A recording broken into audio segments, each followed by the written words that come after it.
You point the remote at your Samsung TV, press the button, and nothing happens. You press harder, aim differently, still nothing. Before you order a replacement remote, try these fixes first. Most of the time, the remote itself is not even the problem. Stay until number 1. That is the fix that works for most people. Number 7. Replace the batteries before anything else. LG remotes, including the Magic Remote, need consistent battery power to function reliably. A set of batteries that is low but not completely dead will still show a light or respond occasionally, which makes people think the batteries are fine when they are actually failing. Pull out the batteries and replace them with a completely fresh set of alkaline batteries. Samsung's official support documentation specifically recommends alkaline batteries and notes that rechargeable batteries can cause inconsistent signal output on Samsung remotes. After putting in the new batteries, point the remote directly at the TV from about 3 feet away and press a button. If the TV responds, the batteries were the issue and you are done. This is the fix for more Samsung remote problems than any other step on this list. Number 6. Something is blocking the signal. Your Samsung TV receives remote signals through a small infrared receiver, usually located at the bottom center of the screen bezel. If anything is placed in the direct path between the remote and that receiver, the signal never reaches the TV, and the remote appears completely dead even when it is working perfectly. Common blockers include objects placed in front of the TV, a soundbar sitting directly below the screen, decorative items near the TV base, or even direct sunlight hitting the receiver and washing out the signal. Look at the bottom of your TV and make sure the path between the remote and the receiver is completely clear. Move any soundbars or objects that sit right in front of the bezel. Test the remote from directly in front of the TV while standing close to it. If the TV now responds, an obstruction was the entire cause. Number 5. Test whether the remote is actually sending a signal. Before assuming the TV is at fault, you need to confirm whether the remote is transmitting anything at all. You can test this in 30 seconds using your phone camera. No extra equipment needed. Open the camera app on your phone or tablet. Point the remote's top end, the transmitter, directly at the camera lens. Press and hold the power button on the remote while looking at your phone screen. If the remote is working, you will see a small pink or white light pulsing from the tip of the remote through your camera view. Your eyes cannot see infrared light, but your phone camera can. If you see no light whatsoever, even with fresh batteries, the remote's transmitter has failed and the remote needs to be replaced. If you do see the light flashing, the remote is sending a signal, which means the problem is on the TV's receiver end, and the next steps will resolve it. Number 4. Reset the remote itself. Samsung remotes can get stuck in an internal state where they stop communicating with the TV, even when the batteries are good and the signal is transmitting normally. A remote reset clears that state completely. Take out the batteries. Press and hold the power button on the remote for 8 full seconds. This drains any residual charge stored in the remote's circuitry. Then put the batteries back in and test the remote again. Samsung's official support documentation specifically lists this reset step as a core fix for unresponsive remote behavior. It takes under a minute and resolves the issue for a large number of Samsung TV owners who try it.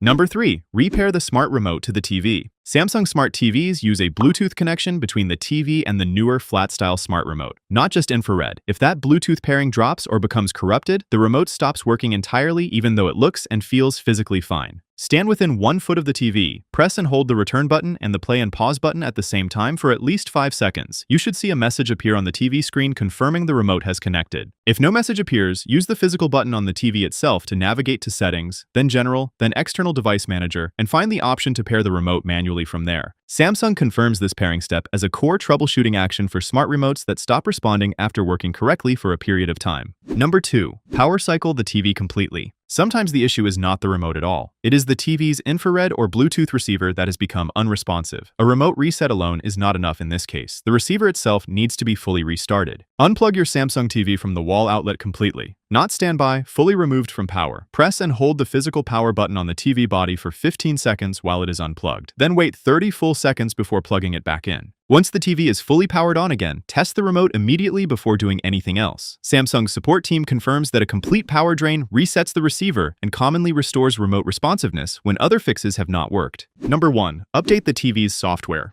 A software bug on your Samsung TV can cause it to stop accepting remote inputs entirely, and this has been a documented issue on several Samsung models. Samsung has released firmware patches that specifically fix remote responsiveness problems caused by software errors. On your Samsung TV, use the physical button on the TV to navigate to Settings, then Support, then Software Update, and select Update Now. Let the TV download and install whatever is available, then restart. After the update completes, the smart remote pairing sometimes needs to be refreshed. Follow the repairing steps from number 3 again after the restart. Samsung's official support team lists firmware updates as one of the most effective fixes for persistent remote responsiveness issues because the root cause is often a software bug rather than any problem with the remote hardware or the receiver.